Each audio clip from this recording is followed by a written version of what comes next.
तो जैसे कि हम देखते हैं कि एक आज हम ऐसे टॉपिक पे बात करने वाले हैं कि जो मेन प्रॉब्लम्स हैं सभी को होती है। एक कॉमन समस्या हो गई है आज की जो लाइफस्टाइल के अंदर कि जो भी लोग हैं कि एक ही चीज़ बताते हैं कि हमारे बाल झड़ रहे हैं, हमारे बाल जो हैं दो मुँहे हो गए हैं, या फिर हेयर फॉल ज़्यादा हो रहा है, डैंड्रफ हो रहा है सर के अंदर। ठीक है, तो ये सारी समस्याएं आज हम डिस्कस करने वाले हैं कि ये समस्याएं क्यों होती हैं और इससे निजात कैसे पाया जा सकता है, बालों को झड़ते हुए कैसे रोक सकते हैं, दो मुँहे बालों को कैसे ख़त्म कर सकते हैं, ये सारी चीज़ों के बारे में हम लोग आज डिस्कस करने वाले हैं। तो बने रहिए वीडियो के अंत तक और वीडियो को लाइक करें, शेयर करें, सब्सक्राइब करें। ठीक है, तो कुछ कंटेंट्स हम लोग देखते हैं यहाँ पर कि किस तरीके से बालों को झड़ने से रोका जा सकता है। तो हम लोग आज डिस्कस करने वाले हैं कुछ मटेरियल्स के ऊपर कि बाल कैसे टूटते हैं, बाल झड़ने के 5 कारण क्या हो सकते हैं, गंजापन कैसे मिटाएं, बालों के लिए बेहतरीन तेल कौन सा होता है, प्रिवेंशन रोकथाम कैसे कर सकते हैं और घरेलू उपाय क्या है बालों को रोकने के लिए। ठीक है, तो इसमें हम फर्स्टली बात करते हैं यहाँ पर कि अगर हमारे जो बाल हैं अगर वो तेज़ी से झड़ने लगे हैं तो ये किसी को भी परेशान कर सकते हैं। यानी कि अगर हमारे बाल हैं जो झड़ने लग जाए हैं फास्टली तरीके से, तो ये हम में से किसी को भी परेशान कर सकते हैं। और जब ये बाल झड़ने लग जाते हैं तो हमें डर लगने लग जाता है कि कहीं हम धीरे धीरे गंजे ना हो जाएं, है ना। और इसको हम रोकने के लिए ज़्यादातर महंगे कॉस्मेटिक्स, महंगे तेल, दवाओं का सहारा लेने की कोशिश करते हैं या फिर सहारा लेने लग जाते हैं। ठीक है, तो ये कोई एक समाधान उपाय नहीं होता है कि अगर आप बार बार मतलब दवाओं का उपयोग कर रहे हैं, कॉस्मेटिक्स का उपयोग कर रहे हैं, ये आपके स्कल्स को ख़राब कर सकता है। ठीक है, जो आपके हेयर स्कल्स को उसको ख़राब कर सकता है और आपके जो बालों की समस्या हैं वो ज़्यादा बढ़ सकती हैं। तो आइए इसके अंदर हम जानते हैं कि आपके जो बाल हैं वो क्यों झड़ते हैं। तो यहाँ पर हम देखते हैं कि बाल झड़ने के पहले 5 कारण देख लेते हैं। 5 रीज़न ऐसे कौन से होते हैं जिसकी वजह से बाल झड़ते हैं हमारे ज़्यादा मात्रा में, है ना? कि हम ऐसा क्या करते हैं कि हमारे बाल झड़ने लग जाते हैं। तो उसके अंदर हम देखते हैं कि लगातार गलत हेयर स्टाइल की वजह से आप बाल खोने लगते हैं। अगर आप बार-बार अपनी हेयर स्टाइल चेंज कर रहे हैं या फिर बालों को खींच रहे हैं, कंघी में बार-बार बालों को ले रहे हैं, तो उसके आपके बाल टूटने की वजह हो सकती है। कुछ कंडीशन में हम क्या करते हैं कि रबर बैंड को क्या करते हैं कि टाइटली तरीके से बांध देते हैं। बालों को इतना कस के बांधते हैं जिसकी वजह से बालों की जड़ों में प्रेशर बनता है। इसकी वजह से भी आपके बाल टूटने लग जाते हैं। हमेशा याद रखिए कि जो रबर बैंड होता है उसको कभी भी कसकर आपको नहीं बांधना है। नेक्स्ट है कि बहुत ऊपर चोटी बनाना या फिर पोनीटेल बनाने से भी बाल टूटने लगते हैं। ठीक है, हम क्या करते हैं कि जो चोटी होती है हमारी, जो जूड़ा वगैरह बनाते हैं वो हम सर के ऊपर बांध लेते हैं और बालों को कस के बांधते हैं, जिसकी वजह से भी क्या हो जाता है कि हमारे बाल टूटने लग जाते हैं। तो एक कारण हमारा ये हो गया। सेकंड कारण कि हम लोग बात करते हैं कि जो महिलाएं होती हैं कि जो प्रेगनेंसी कंसीव कर लेती है, लेकिन प्रेगनेंसी को रोकने के लिए हम लोग क्या करते हैं, पिल्स का यूज़ करते हैं। जो दवाइयाँ होती हैं कि अनचाहे गर्भ को रोकने के लिए जो दवाइयों का यूज़ हम लोग करते हैं, तो इसकी वजह से भी बाल झड़ने लग जाते हैं। ठीक है, कितनी हानिकारक होती है दवाइयाँ। नेक्स्ट है प्रेगनेंसी के समय भी बाल झड़ने लग जाते हैं, क्योंकि उसमें ब्लड लॉस होता है। ठीक है, या फिर बच्चे को न्यूट्रिशंस देना होता है या फिर अदर चीज़ों की देनी होती हैं, इसकी वजह से बाल झड़ने लग जाते हैं। नेक्स्ट है बच्चे को जन्म देने पर बच्चे के जन्म के बाद भी आपके बाल कमजोरी की वजह से आपके बाल झड़ सकते हैं। मोनोपोज हार्मोन्स में बदलाव की वजह से भी आपके बाल टूट सकते हैं। ठीक है, अगर हार्मोनल चेंजेस हो रहे हैं, मोनोपेज वगैरह ये सारी चीज़ें चेंजेस हो रहे हैं, तो आपके बाल इसमें टूट सकते हैं। नेक्स्ट तीसरा कारण है कि थायराइड डिसऑर्डर। जिस महिला या फिर किसी को भी अगर थायराइड की बीमारी है तो उससे भी बाल टूट सकते हैं, दो मुँहे बाल हो सकते हैं। सिफिलिस की बीमारी की वजह से भी बाल टूट सकते हैं, और खून की अगर कमी रही, आयरन में इन्फेक्शन, खून में इन्फेक्शन हो गया है तो भी बाल झड़ सकते हैं। जैसे हम देखते हैं कैंसर वाले पेशेंट के सारे बाल झड़ जाते हैं। तो खून की कमी रहती है, उसकी वजह से बाल झड़ सकते हैं। नेक्स्ट है कि कई बार कुछ दवाइयों के साइड इफ़ेक्ट से भी बाल झड़ सकते हैं, कि मतलब कि कुछ मेडिसिन अगर हम ऐसी ले रहे हैं जिसकी साइड इफ़ेक्ट अगर देखने को मिल रहे हैं तो उसकी वजह से भी बाल झड़ सकते हैं। तो ऐसी दवाइयों से भी हमको बचना चाहिए या फिर डॉक्टर के रिकमेंडेड पर ही ऐसी मेडिसिन लेनी चाहिए। विटामिन ए की अधिकता से भी बाल टूट जाते हैं। विटामिन ए आप ज़्यादा मात्रा में ले रहे हैं तो भी आपके बाल टूट सकते हैं। ठीक है, नेक्स्ट है आपका कि पांचवा कारण है कि ज़्यादा डाइटिंग या खाने में पोषक तत्वों की कमी से भी बाल झड़ सकती हैं। आप क्या कर रहे हैं कि डाइटिंग पे डाइटिंग किए जा रहे हैं, भूखे हुए भूखे रह जा रहे हैं, कमज़ोर हो गए आप पूरी तरीके से, है ना। प्रॉपर तरीके से आपको विटामिन वगैरह कुछ मिल नहीं पा रहा है, तो उसकी वजह से आपके जो बाल हैं वो झड़ सकते हैं, या फिर पोषक तत्वों की कमी उसके अंदर हो सकती है। प्रोटीन, विटामिन और मिनरल्स की भी कमी हो सकती है, और अगर ये चीज़ कम मात्रा में मिलेगी तो इसकी ये भी एक जिम्मेदार कारण हो सकता है। नेक्स्ट हम बात करते हैं कि गंजापन कैसे मिटाएं। ठीक है, गंजापन कैसे मिटाएं, तो फर्स्ट में आ जाएगा किन बातों का हम लोग यहाँ पर ध्यान रखें, गंजापन हमको किस तरीके से मिटाना है। गंजापन मिटाने के लिए कुछ हेल्थ एक्सपर्ट ऐसा भी कहते हैं कि जो महिलाएं पुरुष जो भी होते हैं या फिर जो बुजुर्ग वगैरह लोग होते हैं, बच्चे हो गए हैं, ठीक है, तो इनके जो बाल जो झड़ते हैं उसके पीछे कई कारण हो सकते हैं। जैसे कि प्रदूषण है ना, ज़्यादा क्या हो रहा है कि इन्वायरमेंट पोल्यूशन हो रहा है, तो बाल खराब हो सकते हैं। इसलिए आपके यहाँ बाल हमेशा ढक के रखना चाहिए आपको, यानी कि बांध के रखना चाहिए, फिर कपड़े से कवर करके रखना चाहिए ताकि प्रदूषण ना हो। नेक्स्ट है तनाव ले रहे हैं हम ज़्यादा, मतलब स्ट्रेस पे स्ट्रेस लिए जा रहे हैं तो बाल हमारे टूट जाएंगे। ख़राब लाइफस्टाइल हो रही है हमारी, ठीक है, एक ये भी एक वजह हो सकती है। और इसके अलावा अगर हम देखें कि लंबी कोई बीमारियाँ चल रही है शरीर के अंदर, शारीरिक रूप से या फिर मानसिक रूप से कोई बीमारियाँ अगर चल रही है ना, या फिर दवाओं के साइड इफेक्ट या फिर पोषण की कमी की वजह से भी बाल झड़ने लग जाते हैं, या फिर बार बार अगर डेंड्रफ हो रहा है सर के अंदर उसकी वजह से बाल झड़ने लग जाते हैं। ठीक है, तो आइए हम देखते हैं यहाँ पर कि कुछ और बातें हैं जिससे हम गंजापन को कैसे मिटा सकते हैं। तो फर्स्टली चीज़ हमारी यहाँ पर आती है कि जो महिलाएं होती हैं उनको बाल जो है ज़्यादा कसकर नहीं बांधने चाहिए। अगर वो बाल को ज़्यादा कस के बांधेगी, ज़्यादा टाइट होकर वो बाल को बांधेगी, तो ऐसा करने से उनके बाल टूट सकते हैं। ठीक है, तो आपको अपने जो बाल हैं वो कभी भी कस के नहीं बांधना है। हमेशा बालों को क्या करना है कि जो हमारा फर्स्ट पॉइंट हमारा वही बता रहा है कि जो बाल वगैरह होते हैं उनको हमारे कस के नहीं बांधना है। ठीक है, नेक्स्ट नंबर आ रहा है कि कंघी को हमेशा साफ रखें। आप क्या करते हैं कि जो कॉम्ब होता है जिससे हम बाल बनाते हैं उस कंघी को हम साफ़ नहीं करते हैं।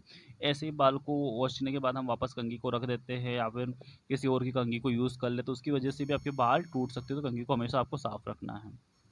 नेक्स्ट यहाँ पर हमारा बाहर निकलते समय धूप में सिर को ढक, बाहर निकलते समय सिर को प्रॉपर तरीके से ढक ले। ठीक है, जैसे कि अभी मैंने थोड़ी देर पहले आपको बताया कि आपके बालों को क्या करना है, आपको ढक के रखना है। ठीक है, तो जैसे कि हमारे ये पॉइंट्स हो रहा है यहाँ पर कि क्या बोल रहा है कि आपके बालों को क्या करना है, आपको ढक के रखना है, और सूरज की जो हानिकारक किरणों और प्रदूषण से क्या करना है, बालों को बचाना है। ठीक है, तो ये भी हम लोग कर सकते हैं यहाँ पर। नेक्स्ट हमारा कि बालों को गर्म पानी से नहीं धोना चाहिए। हम ठंड के दिनों में भी क्या करते हैं, बालों को गर्म पानी से धोते हैं, है ना।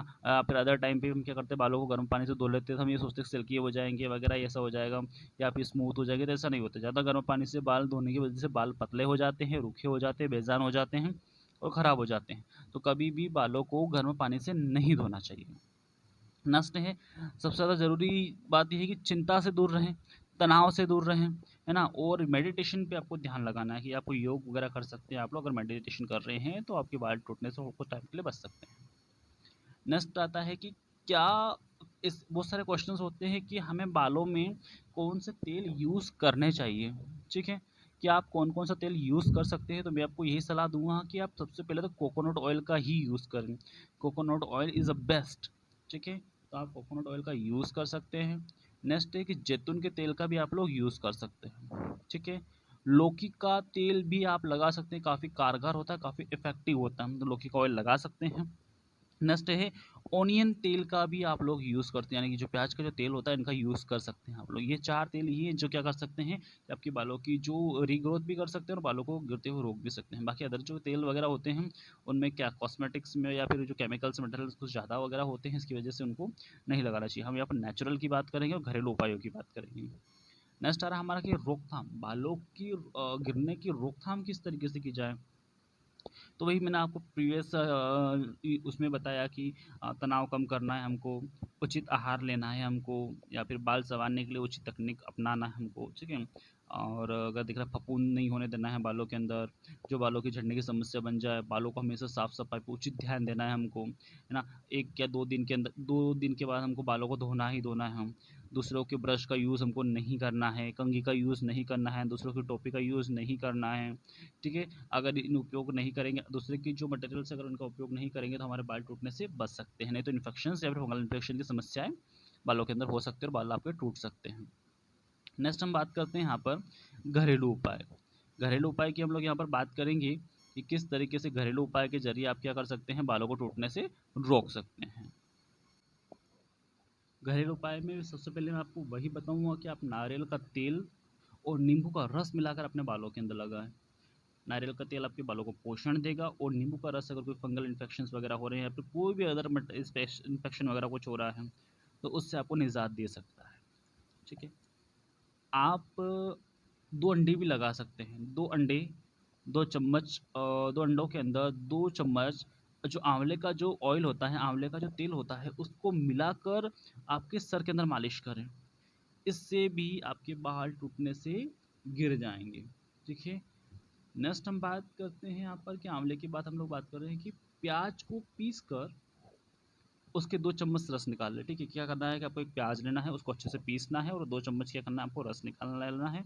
अगर आप ऑनियन तेल का यूज़ मार्केट से नहीं खरीदते हैं, तो आप घर पे भी ये चीज़ें कर सकते हैं कि आप प्याज को पीस कर उसका 2 चम्मच रस निकाल लें और इस रस को अपने बालों में हल्के-हल्के हाथों से आप लोग मालिश कर सकते हैं, ठीक है? इसकी वजह से भी आपके जो बाल हैं, वो काफ़ी टूटने से बच सकते हैं। नेक्स्ट है आंवले का मुरब्बा खाएँ, है ना? जो भी आंवला वगैरह होता है ना? जो हमारा फ्रूट्स मटेरियल्स में आता है, तो जो उसका मुरब्बा होता है, वो आप लोग खा सकते हैं। अगर आप बालों में तेल नहीं लगाना चाहते हैं, तो आप उसका मुरब्बा खा सकते हैं। आप चाहें तो एक कच्चा आंवला रोज़ खा सकते हैं। अगर आपको ईज़िली तरीके से कहीं आंवला मिल सकता है, तो आप एक कच्चा आंवला रोज़ खा सकते हैं। नेक्स्ट है कि आंवले के तेल की बालों में मालिश भी कर सकते हैं। तेल अगर आपको मिल जाता है आंवले का, तो आप उसकी मालिश भी कर सकते हैं तेल बालों के अंदर, ठीक है? अच्छे से मालिश घिस-घिस के नहीं करना है आपको, हल्के-हल्के हाथों से उँगलियों के सहारे ही आपको क्या करना है, मालिश करना है। नेक्स्ट है कि एलोवेरा का सेवन करने से भी बालों को पोषण मिलता है। एलोवेरा ईज़िली तरीके से कहीं पर भी मिल जाता है। अगर आप चाहें तो प्राकृतिक तरीके से भी एलोवेरा आपको बहुत जगह पे मिल जाएगा। जो रूरल एरियाज़ वगैरह होते हैं या फिर अर्बन एरियाज़ के आसपास की जो रूरल एरियाज़ होते हैं, वहाँ पर आपको ईज़िली तरीके से एलोवेरा मिल जाएगा, ठीक है? तो आप वहाँ से लाकर भी एलोवेरा का यूज़ कर सकते हैं। अगर आप पैसा खर्च नहीं करना चाहते, उसका यूज़ कर सकते हैं और अगर आप थोड़ा-सा पैसा खर्च कर सकते हैं, तो आप कई मार्केट में एलोवेरा के मटेरियल्स अवेलेबल हैं यहाँ पर, क्रीम या शैम्पूज़ वगैरह या फिर जो भी अवेलेबल है तेल वगैरह, उसका यूज़ आप लोग कर सकते हैं। एलोवेरा से जो हमारे बाल होते हैं, वो मुलायम हो जाते हैं। नेक्स्ट हम बात करते हैं कि आप बालों के अंदर अरंडी के तेल से भी मालिश कर सकते हैं। अरंडी का तेल भी हमें ईज़िली तरीके से मिल जाता है, 10-15 रुपए का जो हमको तेल है अरंडी का मिल जाता है और ये भी क्या करता है अरंडी का तेल कि बालों की टूटती हुई जो रफ़्तार होती है, उनको रोक देता है। अगर आपके बाल टूट रहे हैं, तो उनकी जो टूटते हुए की जो रफ़्तार होती है, वो रोक देता है। एक और पॉइंट आता है हमारा कि जो मेथी दाने होते हैं, उनको अगर रात भर हम भिगो के रख दें, जो मेथी जानते हैं आप सभी लोग कि जो मेथी की खाते हैं हम सब्ज़ी वगैरह कुछ बनाते हैं, तो उसके कुछ बीज वगैरह होते हैं, उनका यूज़ करके हम क्या कर सकते हैं, रात भर उनको भिगो के रख सकते हैं और सुबह इनका पेस्ट बनाकर बालों में लगा लें और कुछ आधे घंटे के बाद क्या कर सकते हैं, इन बालों को धो लें। तो ये भी काफ़ी कारगर उपाय है कि आपके टूटते हुए बालों को रोक सकता है और रीग्रोथ कर सकता है। ठीक है, यहाँ तक आप लोगों को समझ में आया। नेक्स्ट हम बात करते हैं कि बालों को कैसे मुलायम और चमकदार बाल बना सकते हैं। ऐसे कौन से घरेलू नुस्खे हैं जिसकी वजह से आप बालों को चमकदार और मुलायम बना सकते हैं। तो पहला वही मैं आपको उसी तेल का रिकमेंड करूँगा यहाँ पर कि जैसे कि प्रीवियस में भी आपको बताया कि हम नारियल तेल के डीप कंडीशनिंग तरीके से अगर मालिश करेंगे, तो आपके बाल मुलायम और चमकदार हो सकते हैं। ठीक है, आपको नारियल तेल का ही यूज़ करना है। नारियल तेल के अलावा ज़्यादा आप जो भी तेल मैंने बताए हैं, उनका आप लोग यूज़ कर सकते हैं। बाकी जो अदर कॉस्मेटिक हैं, वो हमारे आपके स्कल्स को ख़राब कर सकते हैं, तो उनका यूज़ आप चाहे तो कर सकते हैं डॉक्टर की सलाह पर और अगर ना चाहे, तो ये आपको घरेलू नुस्खों में उपयोग कर सकते हैं। नेक्स्ट है कि अंडों से गहन उपचार अंडे आप लगा सकते हैं बालों के अंदर, जैसे मैंने आपको बताया था कि अंडे किस तरीके से लगाना है आपको। दही भी आप लगा सकते हैं बालों के अंदर, दही का भी यूज़ कर सकते हैं। विटामिन ई होता है दही के अंदर भी, दही का भी यूज़ करके आप बालों का इलाज कर सकते हैं। नेक्स्ट है कि एलोवेरा में शहद मिलाकर भी आप उपचार कर सकते हैं कि अगर आपके पास शहद मिल जाता है आपको इजीली तरीके से अच्छा वाला, तो आप एलोवेरा के अंदर भी शहद लगाकर बालों के अंदर लगा सकते हैं। सिरके का उपयोग कर सकते हैं, बहुत सारे सिरके अवेलेबल होते हैं मार्केट में, कोई नेचुरल सिरका जो कोई साइड इफ़ेक्ट ना करता हो, तो उसका भी यूज़ आप लोग कर सकते हैं। नेक्स्ट है कि तेलों में शिया बटर से भी गहन उपचार किया जा सकता है कि अगर तेलों में अगर शिया बटर अगर आपको मिल रहा है, तो उससे भी आप लोग उपचार कर सकते हैं। और नेक्स्ट रहता है आपका कि वेजिटेबल ऑयल और कंडीशन से भी आप गहन उपचार कर सकते हैं कि अगर वेजिटेबल ऑयल से अगर आपको मिल रहे हैं, यहाँ पे कंडीशनर से भी आप उसका बालों का उपचार कर सकते हैं। आई होप जो मेरे द्वारा सारी चीज़ें अगर आपको समझ में आई हैं, अच्छी लगी हो, तो प्लीज़ मेरे चैनल को सब्सक्राइब करें, लाइक करें, शेयर करें और ज़्यादा से ज़्यादा लोगों तक ये सारी चीज़ें पहुंचाने की कोशिश करें, जिनसे उनको अपने बालों से समस्या से निजात मिल सके। मिलते हैं नेक्स्ट वीडियो में किसी और टॉपिक के साथ, तब तक के लिए टेक केयर एंड बाय।